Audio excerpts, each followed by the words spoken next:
mes chers camarades, c'est le projet qui redonne de la vie à ce Conseil national. Nous étions ce matin bien sérieux et bien graves, peut-être parce que nous avons sur les épaules une lourde responsabilité et je crois que chacun en est totalement conscient et chacun des propos qui ont été tenus montrait à la fois le plaisir de se retrouver autour d'un projet et à la fois la gravité de la période qui attend la France et donc la responsabilité qui est la nôtre.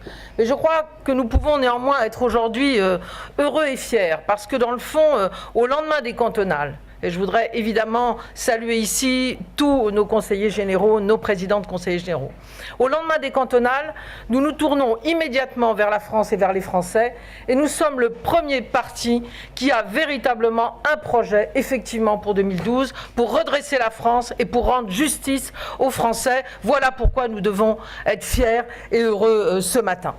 Et puis, vous l'avez tous dit, nous devons être heureux parce que nous sommes rassemblés. Et je le dis tout de suite, ce projet, c'est le projet de tous les socialistes. Bien sûr, on y reviendra, mais réalisé par les socialistes, réalisé par tous les socialistes, et qui réunit aujourd'hui tous les socialistes, et qui demain, j'espère, réunira la gauche parce que c'est la prochaine étape qu'il y a effectivement devant nous. Dans 400 jours, les Français auront à faire un choix déterminant. Nous le disons dans le projet, ils ont rendez-vous avec la démocratie, c'est-à-dire avec eux-mêmes. Et ils ont une question en tête, une seule, déterminante. À qui allons-nous confier notre avenir? Alors, je le pense certainement pas au président de la République actuel qui, depuis plusieurs mois, a oublié la France et les Français. Il a abîmé notre pays. Il a créé tant d'injustices et d'inégalités, mais il ne s'en préoccupe même plus. Il ne pense plus qu'à 2012, avec dans le fond une double stratégie, certains l'ont dit, faire en sorte de donner toujours plus à ceux qui ont déjà tout. Et le débat qui anime l'UMP, c'est comment supprimer l'impôt sur la fortune, comme si évidemment c'était le sujet aujourd'hui, alors même que jamais les écarts de patrimoine n'ont été aussi importants dans notre pays. Et puis de l'autre, dans une stratégie qu'on peut expliquer, essayer d'expliquer, même si elle est dramatique, parce qu'elle montre que la droite a perdu son identité, ce rapprochement vers les thèses du Front National, Vincent Peillon disait tout à l'heure, ne sont-ils pas déjà en lien avec le Front National? Eh bien, cette peur que l'on veut instiller à l'intérieur des Français, cette peur de l'islam de l'extérieur, cette peur de l'islam de l'intérieur, voilà aujourd'hui ce que fait tout simplement la droite, alors que le ministre de l'Intérieur, jour après jour, nous dit dans le fond tout haut ce que Nicolas Sarkozy pense tout bas et la stratégie qu'il a mis en place. Il y a quelques jours, il nous parlait de la croisade de la France en Libye. Nous nous étions réjouis qu'enfin la France fasse quelque chose pour ces peuples en liesse vers la liberté et la démocratie. Et puis, il y a quelques jours ensuite, reprenant des propos de députés UMP, l'idée qu'il fallait remettre un certain nombre d'étrangers sur les bateaux. Et puis, il y a 2 jours, je crois, s'interroger sur le fait de savoir si les Français ne considèrent pas qu'il y a trop de musulmans en France. Et enfin, aujourd'hui même, nous dire qu'il faut réduire pas seulement l'immigration illégale, qu'il faut toujours combattre, notamment en tapant sur ceux qui les font venir et qui utilisent la misère des hommes, nous sommes totalement d'accord, mais qu'il faut réduire l'immigration légale, comme si, encore une fois, c'était le sujet essentiel de la France. Alors à M. Guéant, je voudrais dire, mais je voudrais m'adresser aussi au président de la République, que ce que nous attendons aujourd'hui d'un ministre de l'Intérieur, c'est d'abord qu'il traite les problèmes de sécurité des Français, un échec immense de la présidence de Nicolas Sarkozy. Ce que nous attendons d'un ministre de l'Intérieur, qui par ailleurs est le ministre des cultes, c'est qu'il fasse vivre la laïcité. David Assouline vient d'en parler avec force. Cette laïcité qui non seulement nous réunit, est une formidable leçon de tolérance, à condition que chacun respecte notre loi commune, et qui est une perle que la France devrait présenter au monde, au lieu de la cogner et de l'abîmer en son sein. Voilà ce que nous avons aujourd'hui envie de leur dire. Je voudrais aussi dire de façon assez claire que la France n'a pas été ces derniers temps au rendez-vous de l'histoire et que les Français le ressentent bien. Nous aurions dû, nous, le pays des droits de l'homme, parce que nous voulons être le pays des droits de l'homme et nous voulons continuer à nous battre pour l'être, nous aurions dû exploser de joie quand les jeunes Tunisiens, quand les jeunes Égyptiens, quand les jeunes Libyens ont dit « nous nous battons pour rejoindre cette démocratie ». Il n'en a rien été.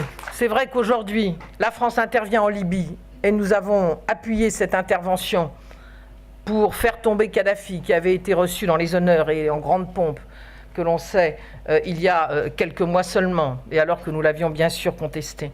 Mais nous n'acceptons pas, et je le dis, pour en terminer sur un chapitre sur lequel on voudrait nous maintenir longtemps, mais il y a des vrais sujets et il faut en parler.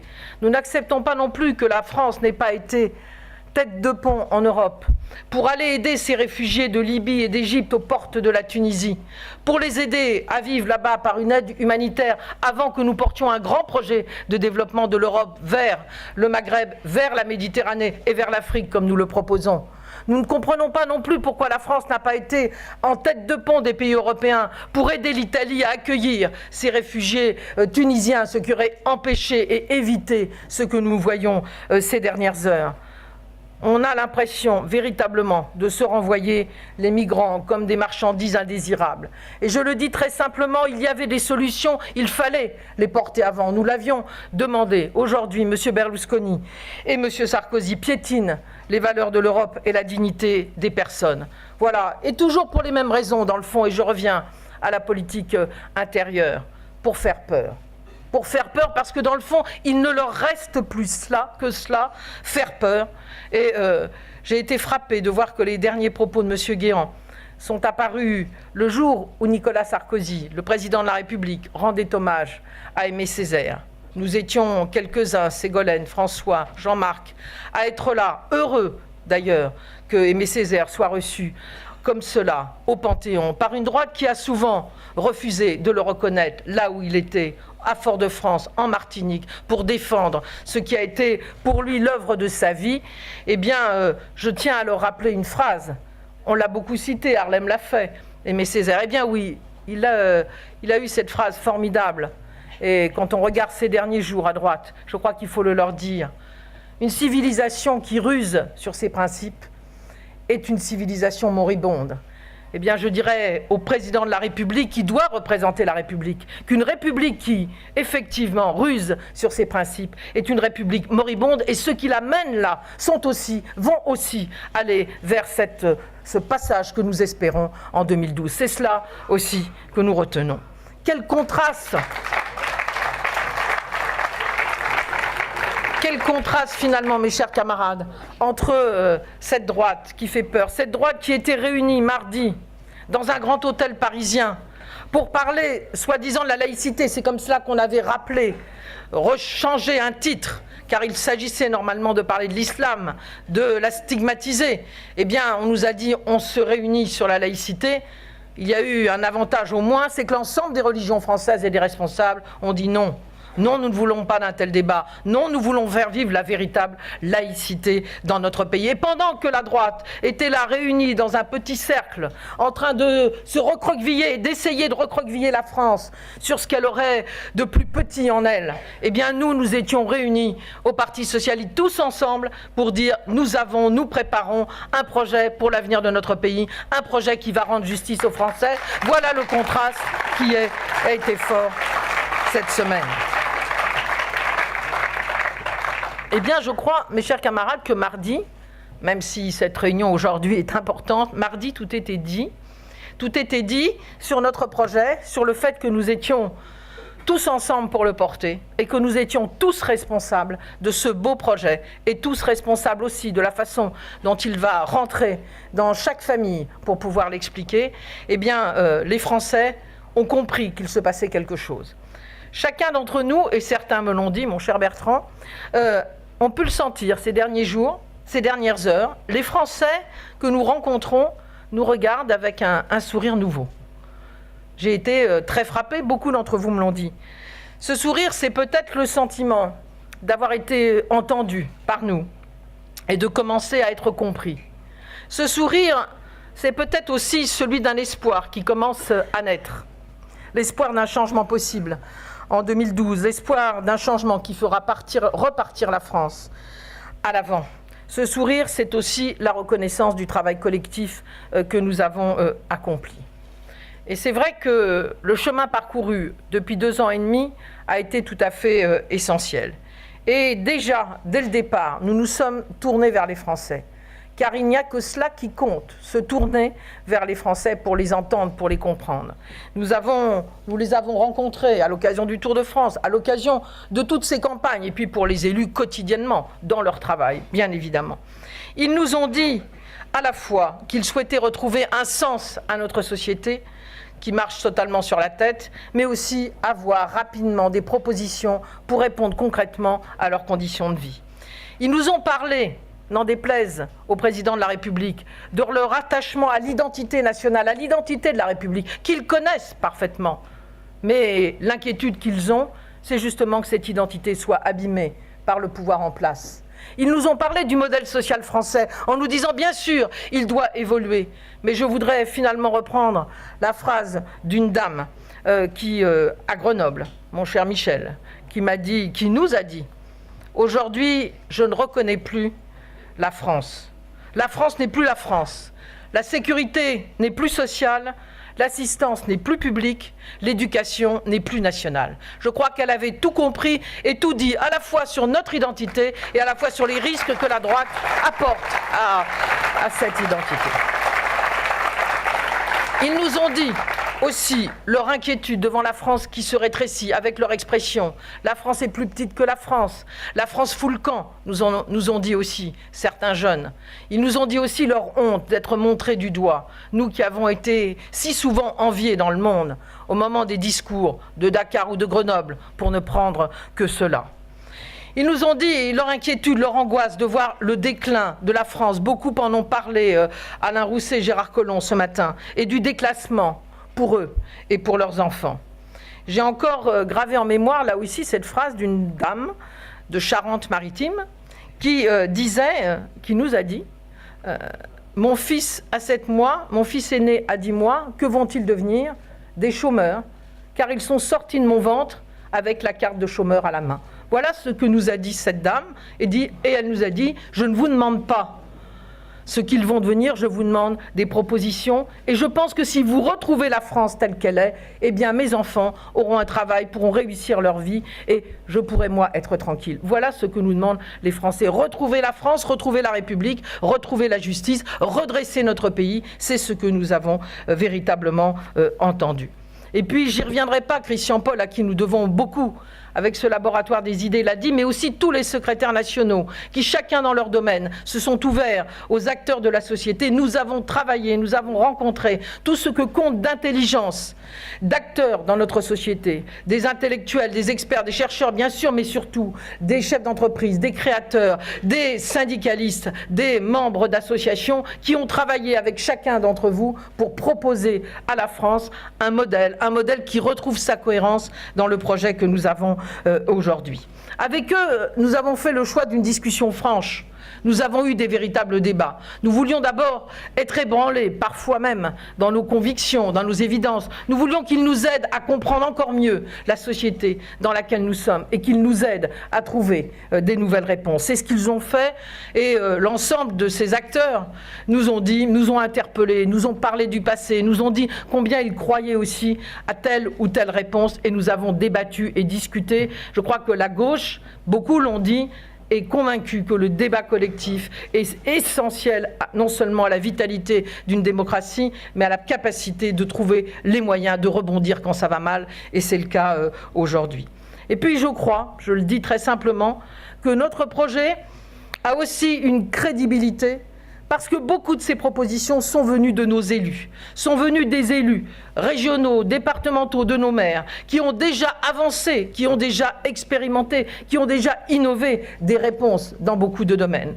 Tout à l'heure, Alain Rousset disait, mais nous pourrions nous adresser ici à l'ensemble des présidents de région, ils sont nombreux, disait « Oui, il n'y a plus de politique industrielle en France, mais nous avons fait en sorte qu'elles existent, ces politiques industrielles, en retrouvant des filières, en préparant bien évidemment les pôles d'excellence, mais surtout en travaillant sur tout le tissu des PME, des artisans, des commerçants, qui chaque année, à chaque moment sont créatifs, mais qui aujourd'hui n'ont pas de réponse, notamment pour financer cette évidence. Eh bien, dans les fonds régionaux d'investissement qui ont été mis en place, nous avons trouvé l'inspiration de cette banque publique d'investissement qui sera un outil formidable pour réinjecter non seulement de l'argent, mais aussi de la mobilisation dans tous ces créateurs, ceux qui font la richesse de la France et qui sont oubliés aujourd'hui par le système financier.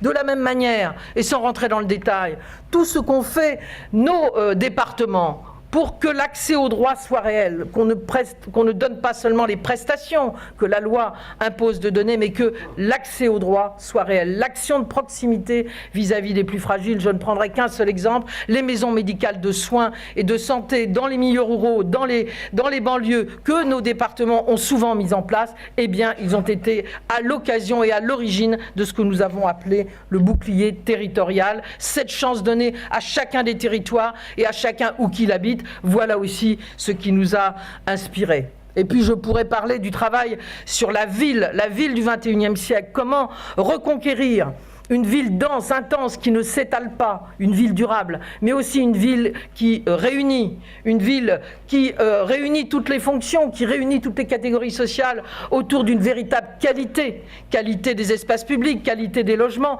Voilà aussi le travail où nous nous sommes appuyés sur nos maires, Pierre Cohen, sur nos députés, Daniel Goldberg, qui ont travaillé avec des urbanistes, des architectes, pour nous dire ce qu'ils avaient fait et comment nous pouvions porter ce projet au niveau de la France. Alors, je voudrais saluer l'ensemble de nos élus, non seulement parce que, après cette victoire, je le dis comme l'a dit Laurent Fabius ce matin, au cantonal, victoire qui ne doit pas nous laisser un goût amer, même si nous sommes percutés de plein fouet, bien évidemment, par l'abstention et par le vote du Front National, mais néanmoins, nous pouvons le dire, c'est une victoire de nos élus, c'est une victoire de nos élus de proximité, ceux qui ont été considérés par les Français comme un bouclier social par rapport à la politique du gouvernement. Donc bravo à vous tous après ces élections régionales qui ont été gagnées.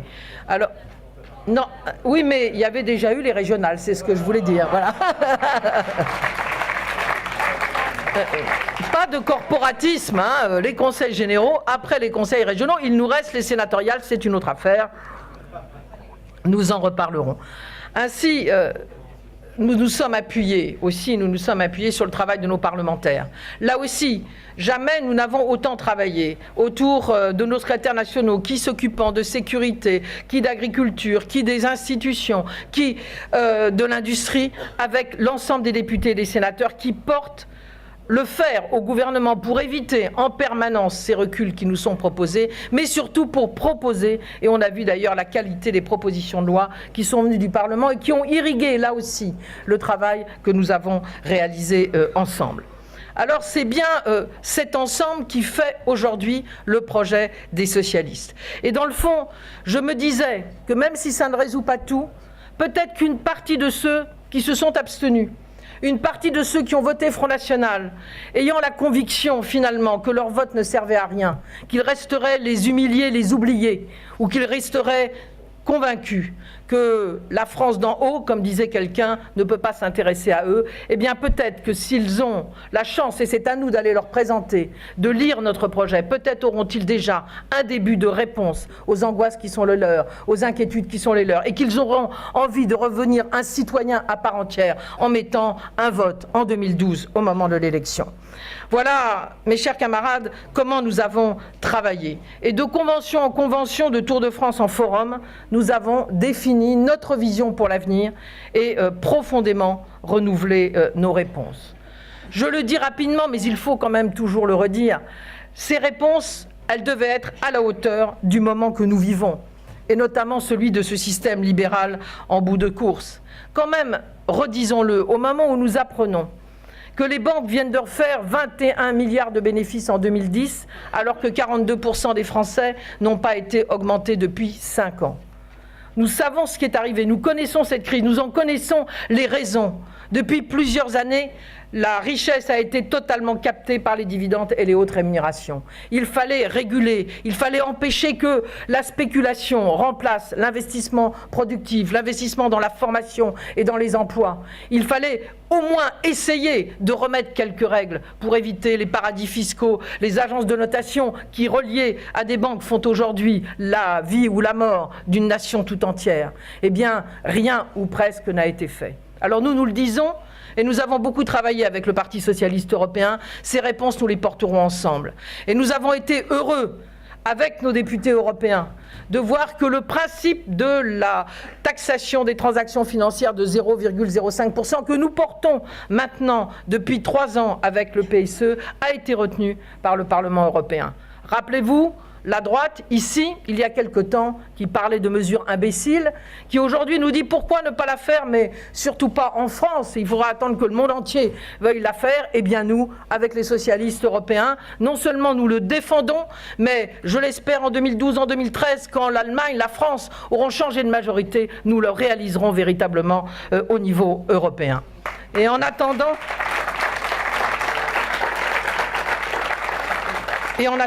eh bien, nous ferons en sorte, effectivement, d'apporter un certain nombre de réponses à la régulation financière. Je ne rentre pas dans les détails que vous avez déjà lus. Un impôt sur les sociétés qui favorise ceux qui investissent et non pas ceux qui spéculent ou qui versent leur profit aux dividendes. Une fiscalisation et des cotisations pour les stock options et les bonus qui soient les mêmes que ceux des salaires, ça paraît hallucinant qu'on ne l'ait pas fait en France. Aller à Londres, c'est fait à Londres. Et pourtant, ce n'est pas le modèle type du pays socialiste ou travailliste. Eh bien, nous ne l'avons pas fait en France. Voilà quelques idées de ce que nous ferons dès que nous serons arrivés. Et puis, le moment que nous vivons, c'est bien sûr le sarkozysme et son échec. Il est et restera le régime des promesses non tenues et du temps perdu. Il est le régime de l'injustice fiscale, sociale, territoriale et je dirais même maintenant culturelle. Il est coupable de l'affaiblissement républicain. Et enfin, et c'est ce que nous avons pris en compte, le moment, c'est bien sûr prendre en compte la mondialisation, ce défi incroyable de l'écologie, ce défi formidable de l'espérance de vie que nous devons retourner comme une proposition positive et au contraire comme une espérance pour l'avenir. C'est ainsi que nous avons travaillé pour renouveler, je le disais, profondément nos réponses. Alors, nous avons effectivement fait en sorte de mettre les voies du nouveau modèle social, économique et écologique. Nous l'avons dit, il faut articuler au XXIe siècle le travail, le capital et la nature. Nous avons revisité notre rapport à l'entreprise, car dans le fond, il y a 2 entreprises. Il y a ceux qui créent, il y a ceux qui investissent, il y a ceux qui produisent, et puis il y a ceux qui viennent rattraper ces richesses pour les garder à quelques-uns. Nous devons retrouver aussi ce rapport. Et puis nous avons voulu, et nous le ferons, revaloriser véritablement le travail. C'est bien sûr la rémunération, c'est la lutte contre la précarité, mais c'est aussi remplacer aujourd'hui la concurrence, la compétition que l'on met entre tous les salariés et qui entraîne tant de stress, tant de dommages et tant même de suicides. C'est revaloriser les compétences, c'est revaloriser les capacités d'imagination et d'innovation que portent les travailleurs en France. Voilà aussi comment nous revaloriserons le travail. C'est cela la vraie performance, c'est cela la vraie compétitivité. C'est un élément majeur pour retrouver et redresser notre pays. Et puis, nous avons monté la voie vers l'égalité réelle, qui rime bien sûr pour nous avec liberté, en proposant d'ailleurs que l'État, qui doit continuer à anticiper, qui doit continuer à protéger, qui doit continuer à être stratège, soit aussi un État beaucoup plus décentralisé, soit aussi un État qui personnalise beaucoup plus ses réponses, soit un État qui soit capable aussi de mobiliser autour de lui et pas seulement d'interdire ou de financer comme c'est le cas aujourd'hui. Et puis nous avons repensé notre rapport au monde en proposant avec d'autres, heureusement nous ne sommes plus seuls, un changement d'Europe, en repensant, beaucoup l'ont dit, la politique commerciale qui doit nous protéger tout en n'oubliant pas les pays du Sud que nous devons aider à se développer. Voilà ce que nous avons essayé de faire dans notre projet. Dans le fond, nous tournons 2 pages, celle du libéralisme financier et celle du sarkozysme, ces 2 chocs qui font que la France va moins bien que d'autres aujourd'hui. Et au déclin, nous opposons le redressement de notre pays, de son poids comme de sa voix. Aux inégalités et aux divisions des Français, nous opposons la restauration de la République et de la justice sociale. Et nous savons et nous le proposons, que cela se fasse avec un grand élan démocratique, tant notre pays aujourd'hui étouffe par une pression venant d'en haut qui empêche les pouvoirs et les contre-pouvoirs de s'exprimer. Sans revenir, là aussi, sur l'ensemble de ces sujets, je voudrais dire que pour nous redresser la France, redresser sa compétitivité, passe bien sûr par une politique industrielle. Comment expliquer qu'aujourd'hui, cette droite qui nous a toujours dit que nous ne comprenions rien aux entreprises est abandonné l'économie pour se mettre dans les bras de la finance? À qui fera-t-on croire que le pays qui a inventé l'Airbus et le TGV n'est pas capable aujourd'hui d'être dans les défis du monde pour l'économie verte, pour les nouvelles technologies, pour les nouveaux médicaments, pour les textiles techniques et innovants? Nous avons partout dans nos régions des hommes et des femmes qui se battent pour cela. Il manque une stratégie, il manque une force, il manque effectivement une politique industrielle. Réarmer l'État, ce n'est pas, Monsieur le Président de la République, augmenter les impôts, j'y reviendrai, ce n'est pas nationaliser comme vous voulez nous caricaturer, c'est faire en sorte que l'État soit un État stratège, qu'il redonne une vision à notre pays et qu'il soit capable de la porter et de la faire porter par les créateurs. Voilà aussi ce que nous proposons.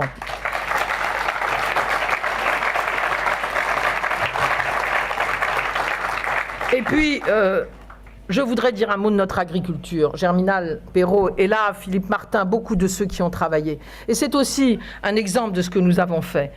Je ne reviendrai pas sur le problème de l'agriculture en France, elle a été abandonnée, il faut dire les choses très simplement, par la droite, d'ailleurs tout le monde le reconnaît. Eh bien nous disons, oui encore, régulation par les quotas, par la capacité de faire des stocks lorsque c'est nécessaire, par la discussion sur des filières qui permettent d'éviter que ce soit les agriculteurs qui fassent toujours les frais de l'augmentation du prix du pétrole, de l'augmentation des produits alimentaires, par exemple, pour les animaux. Et nous lancerons, avant même 2012, dès avant l'été, c'est aussi une crédibilité qui est la nôtre, nous lancerons effectivement, dans l'ensemble de nos collectivités, des appels d'offres qui permettront de valoriser dans la restauration scolaire, dans la restauration pour les personnes âgées, l'agriculture de proximité et de qualité. C'est le premier élément de crédibilité de nos propositions en la matière.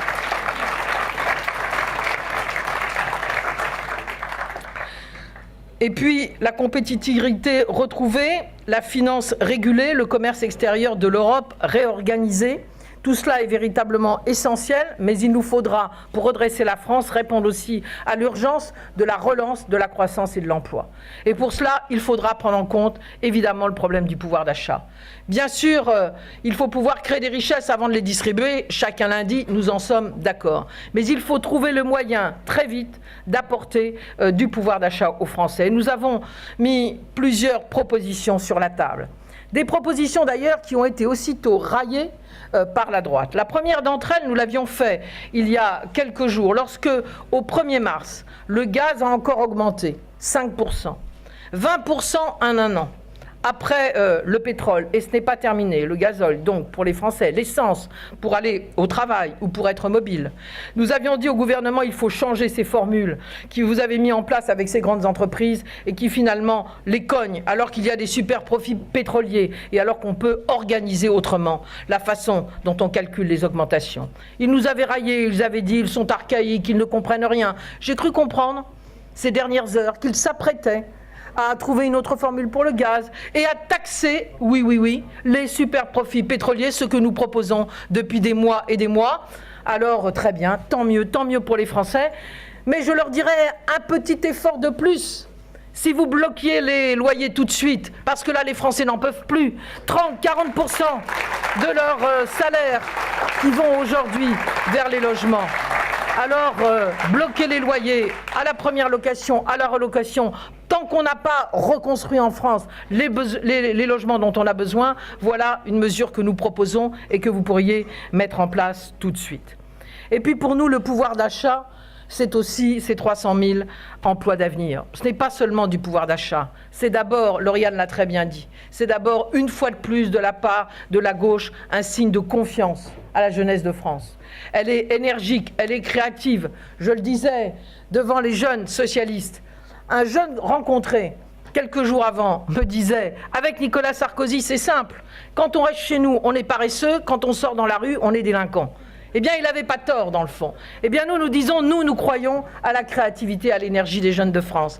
Et nous savons qu'avec ces nouveaux emplois d'avenir, qui bien sûr seront sur des secteurs différents, eh bien, nous leur faisons confiance pour créer des services, pour inventer des produits qui, demain, peut-être, seront repris par le marché. Un seul exemple sur lequel nous travaillons.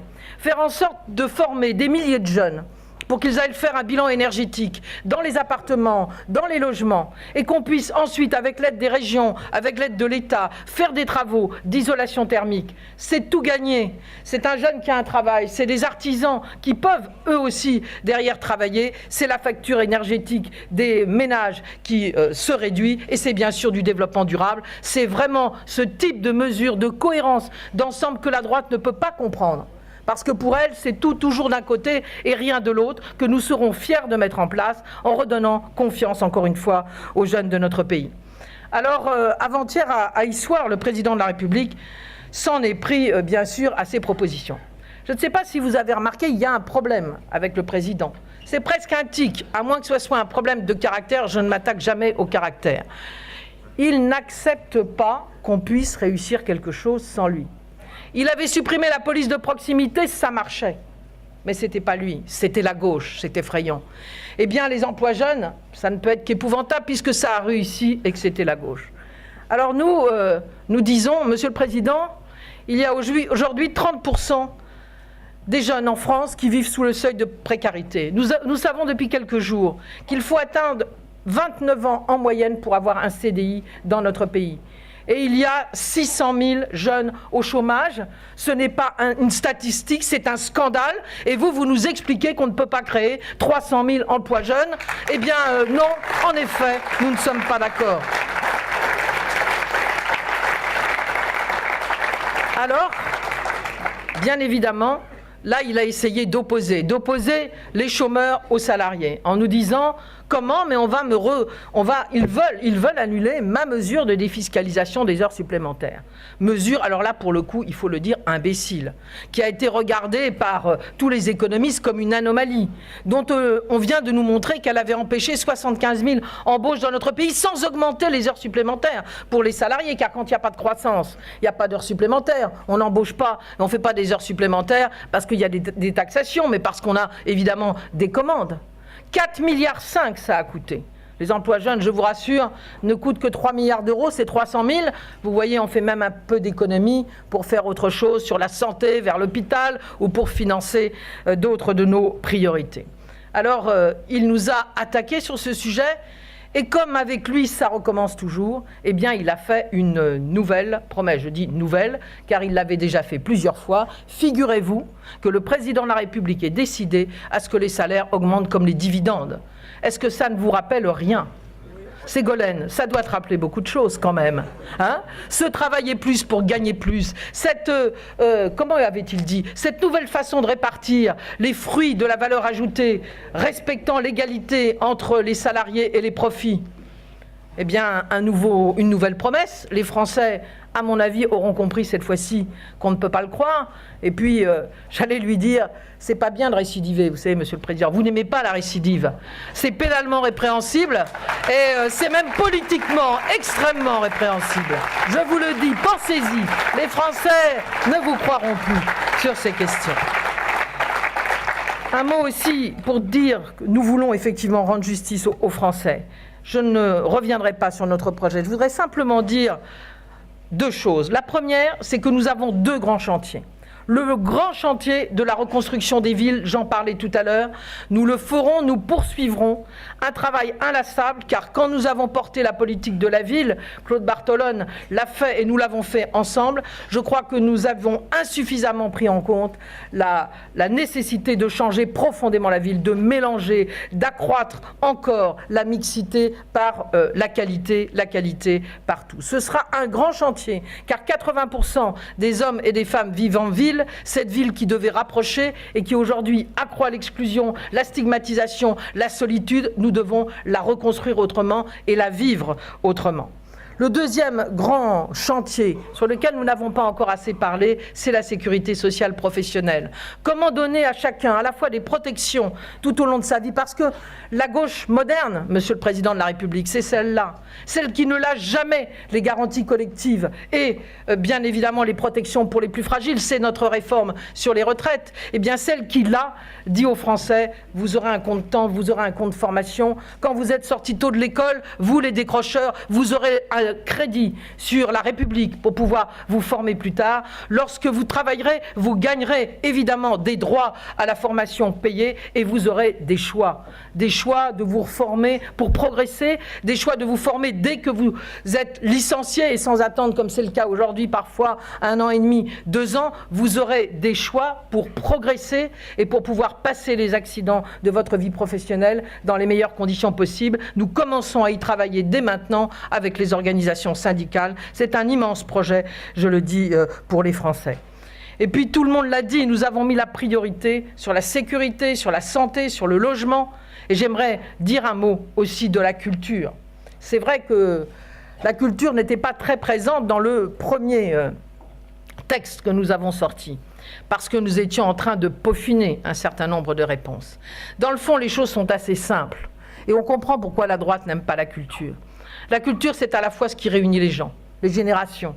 C'est ce qui les amène à partager des émotions dans une fête, tous mêlés, vous vous rendez compte, catégorie sociale, culture, origine, âge. Alors on n'aime pas ça quand on est à droite. Et puis on n'aime pas la culture contemporaine, celle de ces artistes, qu'ils soient écrivains, qu'ils soient vidéastes ou qu'ils soient plasticiens, qui mettent le doigt là où ça fait mal, qui disent c'est plus possible ces discriminations, c'est plus possible ces inégalités, c'est plus possible cette société matérialiste et violente, parce que c'est cela finalement une société avec tant d'inégalités. Alors ils n'aiment pas effectivement cette culture, ces artistes, ces créateurs qui nous disent attention, là ça dérape, et qui parfois même arrivent à construire un idéal de la ville, la cité idéale, ou un idéal d'une société où chacun aurait sa place et où les discriminations auraient reculer. Alors nous donnerons une place centrale à la culture parce que c'est ce qui relie les gens, parce que c'est le patrimoine de demain et nous avons l'obligation, l'ardente obligation de laisser notre trace dans cette civilisation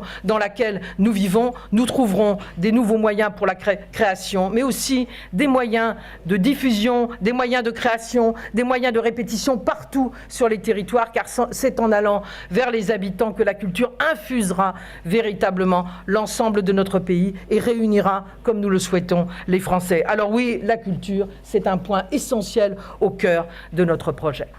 Alors, ils nous disent c'est bien beau, mais il n'y a pas d'argent pour cela. C'est vrai qu'ils ont réussi à mener la dette de la France à un niveau jamais atteint, passant de 900 milliards d'euros à 1800 milliards d'euros en 10 ans, 2002-2012. Bravo, on peut nous donner des leçons, en effet. Et nous savons qu'effectivement, l'avenir de nos enfants, mais aussi la souveraineté qui est la nôtre, impose de réduire la dette, et nous le prévoyons d'ailleurs dans notre projet. Mais nous savons aussi qu'il ne faut pas confondre vitesse et précipitation. Nous voyons ce qui se passe en Grèce, où on a voulu ramener rapidement ce pays dans des déficits et une dette acceptables, en lui imposant un plan d'austérité qui fait qu'aujourd'hui, non seulement elle n'a rien gagné sur ces déficits, car la récession est encore plus grande, mais les Grecs vivent mal et ne comprennent pas. Alors il faut donner du temps, il faut donner un équilibre entre bien sûr les économies nécessaires et que nous ferons et les priorités que nous voulons mettre en place pour changer le système et qui auront des effets à moyen et long terme et pour améliorer la vie quotidienne des Français. Alors Monsieur le Président, vous savez, un impôt n'a de sens que s'il est juste et s'il est efficace. Vous n'avez même pas osé appeler baisse d'impôts des dépenses fiscales, c'est comme ça que vous les appelez, qu'ont été le bouclier fiscal, la défiscalisation des heures supplémentaires, la TVA, sur la baisse de la TVA, sur la restauration, les avantages donnés à ceux qui ont déjà des logements et qui en achètent plus. Pour tout cela, vous appelez ça des dépenses fiscales. Nous appelons ça des réductions d'impôts pour les plus riches, les plus aisés.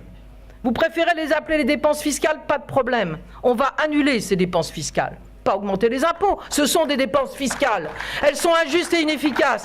Alors on les annule, Michel Sapin, qui nous a bien expliqué tout à l'heure que nous pouvons revenir sur 50 milliards des 70 milliards de ces niches fiscales, de ces avantages donnés aux catégories aisées qui ont creusé nos déficits, empêché de faire vivre l'accès aux droits dans notre pays et plombé notre dette. Mais nous avons dit, eh bien, les résultats de cette suppression de dépenses fiscales, les résultats de la croissance, nous les porterons en partie sur la dette et en partie sur nos priorités, parce que ce qu'ils n'ont pas su faire, l'exigence de responsabilité, nous l'apportons, nous, même si eux n'ont pas réussi à le faire. Alors qu'ils gardent leurs critiques, les Français n'y croient plus. Pas la peine de vous égosiller, changez plutôt la politique de la France, car il y a encore 1 an pour que les Français souffrent, et ça, nous vous applaudirons toujours quand vous reconnaîtrez vos erreurs.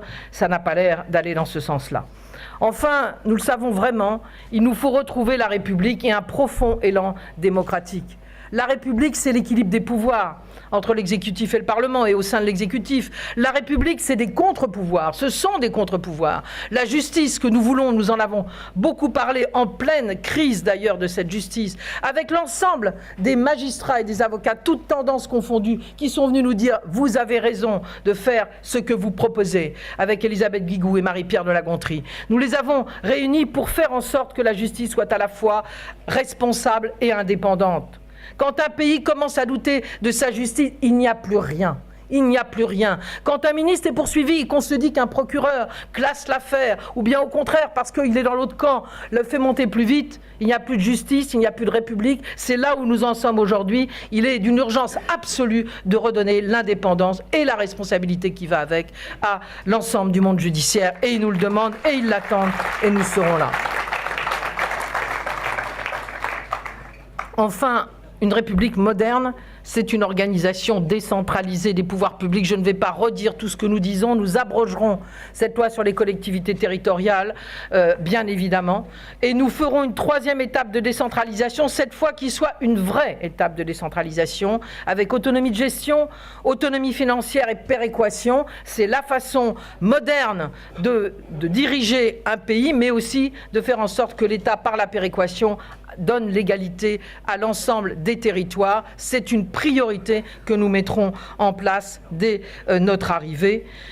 J'ajoute, et j'en termine là dans les propositions qui sont nombreuses et que je voulais simplement remettre en cohérence, que nous savons plus que tout qu'il n'y aura pas de véritable changement dans notre pays si nous ne sommes pas accompagnés par tous ceux qui le font vivre, par cette créativité sociale des syndicats, des associations et de tous les Français qui voudront nous accompagner. La démocratie jusqu'au bout, ça reste pour nous un objectif avec des propositions concrètes et nous les faisons dans notre projet. Tout cela, nous le disons, nous le ferons pour les Français et avec eux. Et je le disais, j'ai l'impression que notre projet porte déjà ses fruits. J'ai parlé des sourires tout à l'heure, mais je devrais aussi parler des grimaces et des invectives de la droite. Je crois que la droite s'inquiète. À quelques jours seulement de la sortie de notre projet, c'est quand même plutôt une bonne chose. Le président de la République lui-même monte contre les emplois jeunes, le Premier ministre, les ministres du gouvernement, des députés UMP, ils sont tous déchaînés, comment dit-on ? Déchaînés, absolument, voilà. Déchirés aussi, vous avez raison. On pouvait hésiter entre les deux, déchirés et déchaînés. Ils ont tous leurs petites cartes, parce que vous savez, à droite, comme on ne sait plus très bien où on est, il vaut mieux lire ce qu'on vous a prévu, ce qu'on vous a préparé. Alors sur le projet socialiste, mais là aussi Michel Sapin l'a montré tout à l'heure, ça ne tient pas la route, toutes ces critiques. Mais bon, je pense qu'ils ont bien compris que notre projet, le rassemblement qui est le nôtre pour le porter, c'est le début de la conquête. C'est dans le fond le début de la bataille pour convaincre les Français. Et c'est peut-être la première preuve pour leur montrer qu'effectivement une autre France est possible, qu'il ne faut pas douter, qu'il ne faut pas baisser les bras et que leur énergie, leur enthousiasme, ils doivent le mettre avec nous pour porter ce mouvement de la France. Alors oui, Monsieur le Président, je le sais, vous allez continuer à faire ce que vous avez toujours fait. Opposer, diviser les Français entre eux, les ouvriers qui travaillent contre les chômeurs, les propriétaires et les locataires, les patients et les médecins, parce qu'on veut mettre des médecins, oui, là où il n'y en a pas aujourd'hui dans une république, oui, on trouve que l'accès aux soins, c'est un élément majeur. Le public et le privé, les contribuables entre eux, les entreprises entre elles, les Français d'ici et les autres. Vous allez évidemment continuer à diviser. Vous allez aussi faire diversion en vous accrochant à à un fait de société, comme vous dites, pour vous précipiter dessus comme la manne. Non, j'allais dire une chose horrible, je ne le dirai pas. Vous avez toujours cherché à faire peur et à diviser au mépris de votre fonction. À quelques jours des 30 ans de l'anniversaire du 10 mai 81, je dirais une seule chose, car ce n'est pas de la nostalgie que nous devons garder, c'est nous dire quel est le message qui doit passer aujourd'hui. Le message qui doit passer, je pense, l'essentiel, celui d'un président de la République qui a su véritablement représenter la France, son histoire, représenter la France dans sa diversité, dans son unité qui est la République, eh bien, François Mitterrand n'a eu de cesse de réconcilier la ville et la campagne, de réconcilier la Révolution française et ce que nous avions auparavant. Il n'a cessé d'essayer de réconcilier les Français sur toutes les grandes affaires de notre société. Eh bien, oui, vous essayez de diviser, et nous, aujourd'hui, eh bien, nous allons, là, dans la lignée de François Mitterrand, construire, proposer, rassurer, rassembler, mobiliser. Voilà le chemin qui est le nôtre. J'en termine, mes chers camarades, pour dire que malgré cet enthousiasme, le travail n'est pas fini. Notre projet est prêt, le travail n'est pas fini. Beaucoup d'entre vous l'ont dit.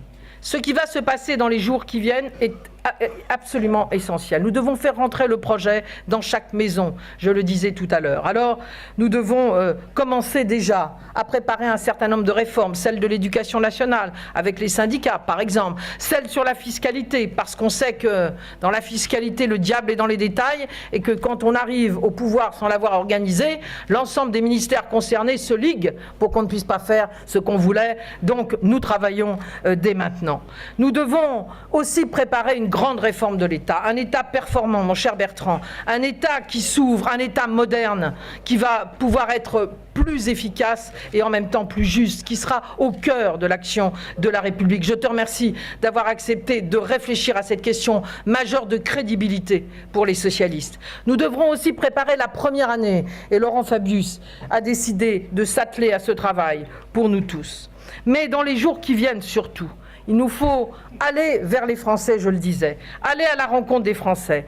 L'ensemble des dirigeants du parti, mais aussi l'ensemble des rapporteurs, au premier rang desquels Jean-Marc Ayrault et bien sûr notre grand rapporteur général, Guillaume Bachelet, vont porter ce travail vers les Français. David Assouline coordonne cette organisation. J'en parle d'ici devant l'ensemble des responsables de notre parti.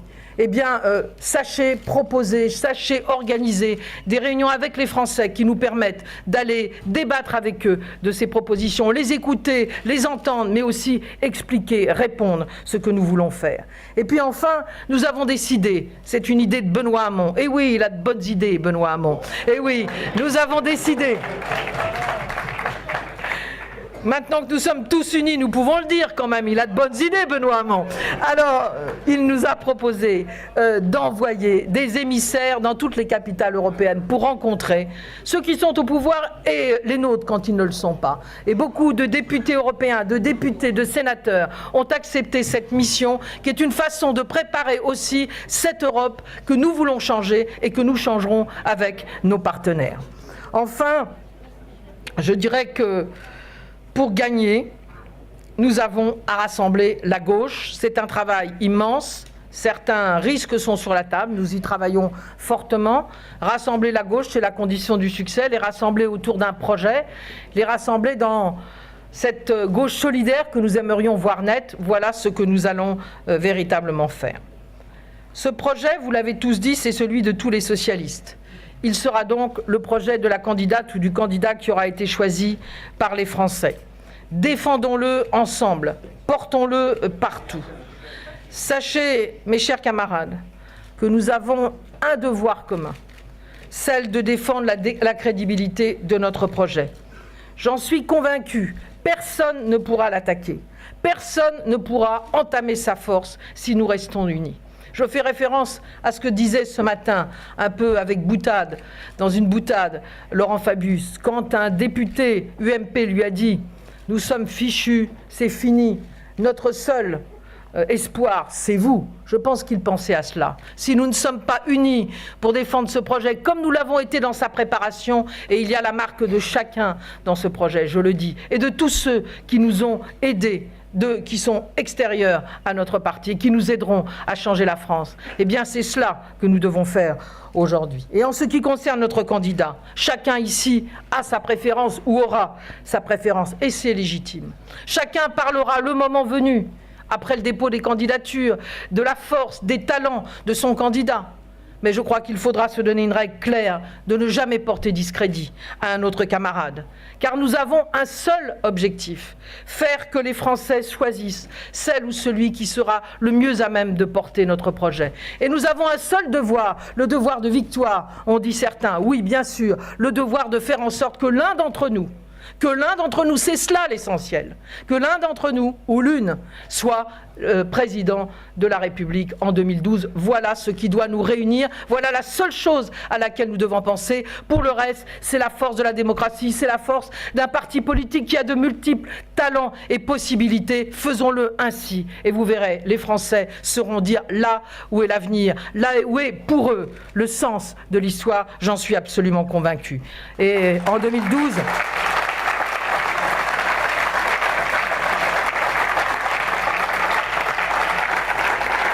Si nous agissons ainsi, oui, c'est une majorité de Français qui sera avec nous, pas seulement pour mettre un bulletin, mais aussi pour apporter leur énergie, leur générosité, leur tolérance à faire changer véritablement la société.